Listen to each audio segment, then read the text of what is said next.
Cancer Healer Center, a new beginning.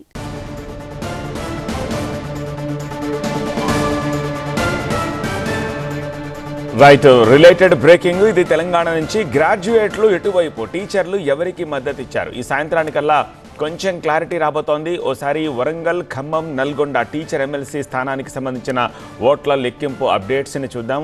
ఆ దృశ్యాలే స్క్రీన్పై చూస్తున్నారు. మొదటి ప్రాధాన్యత ఓట్లలో అక్కడ ముగ్గురి మధ్య హోరాహోరీ కనిపిస్తోంది. పీఆర్టీయూ శ్రీపాల్ రెడ్డి, యూటీఎఫ్ నర్సిరెడ్డితో పాటు స్వతంత్ర అభ్యర్థి హర్షవర్ధన్ రెడ్డి మధ్య పోటీ తీవ్రంగా ఉంది.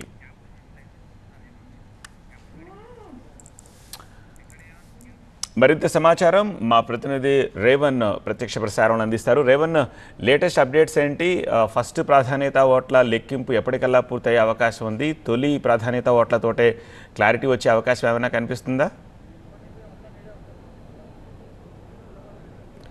మీరు అన్నట్టుగా ఇప్పుడు Warangal, Khammam, Nalgonda teacher MLC counting అయితే చాలా ప్రశాంతంగా కొనసాగుతుంది. ఇప్పటికే మొదటి ప్రాధాన్యత ఓట్ల లెక్కింపు అయితే కొనసాగుతుంది. ఇది ఒక గంట తర్వాత మొదటి ప్రాధాన్యత ఓట్ల లెక్కింపు అయితే పూర్తి చివరి దశకు చేరుకునే అవకాశం అయితే కనిపిస్తాం. మొత్తం 24,139 ఓట్లు పోలాయి. ఈ పోలైనటువంటి ఓట్లన్నింటి కూడా 25 ఓట్ల రూపంలో బండిల్స్తో కట్టిన తర్వాత మొదటి ప్రాధాన్యత ఓట్ల లెక్కింపు అయితే ప్రారంభమైంది. దీంతో ఏ అభ్యర్థికి ఎవరెవరికి ఓట్లు వస్తున్నాయనేది వారి బాక్స్లలో వేయడంతో పాటు ఇన్వాల్యూడ్ ఓట్లను కూడా పక్కకు పెడుతున్నారు. ఆ తర్వాత ఇంకో గంట తర్వాత ఇదంతా ఈ ప్రక్రియ పూర్తయిన తర్వాత మొత్తం చెల్లిన ఓట్లన్నీ ఒక్కొక్క అభ్యర్థికి మొదటి ప్రాధాన్యత ఓట్లు ఎన్ని పడ్డాయనేది కూడా స్పష్టంగా తెలిసే అవకాశం అయితే కనిపిస్తూ ఉంది. కానీ మనకి ఇప్పుడు అందుతున్న సమాచారం ప్రకారం ఈ ప్రధానంగా ఒక ముగ్గురు అభ్యర్థుల మధ్య మాత్రం హోరావరిగా మొదటి ప్రాధాన్యత ఓట్లకు సంబంధించి హోరావరిగా పోరు జరుగుతున్నట్టు తెలుస్తుంది. ముఖ్యంగా పీఆర్టీయూ అభ్యర్థి శ్రీపాల్ రెడ్డితో పాటు యూటీఎఫ్ అభ్యర్థి నర్సిరెడ్డి, అలాగే ఇండిపెండెంట్ అభ్యర్థి హర్షవర్ధన్ రెడ్డితో పాటు మరో ఇండిపెండెంట్ అభ్యర్థి పూల రవీందర్ మధ్య కూడా హోరావరిగా పోరు జరుగుతున్నట్టుగా మనకైతే లోపటి నుంచి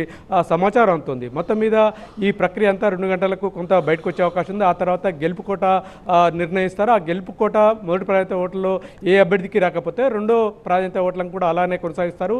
చివరి దశ కూడా ఎవరికి కూడా పూర్తి స్థాయిలో రాకపోతే మాత్రం అందరు అభ్యర్థులు కింది స్థాయి నుంచి పై వరకు కూడా 19 మంది అభ్యర్థులు బరిలో ఉన్నారు. వీళ్ళందరినీ కూడా కింది స్థాయి నుంచి ఒక్కొక్క అభ్యర్థిని ఎలిమినేట్ చేస్తూ విజేతను నిర్ణయించే అవకాశం అయితే కనిపిస్తుంది. అయితే మనకు తుది ఫలితం రావడానికి మాత్రం రాత్రి 8 కానీ 9 గంటల సమయం పట్టే అవకాశం ఉన్నట్టయితే మనకు ఎన్నికల అధికారులు అయితే చెప్తున్నారు. మొత్తం మీద కొంత ఆసక్తికరంగా అయితే ఈ పూర్ అయితే జరుగుతున్నట్టుగా మనం చెప్పుకోవచ్చు.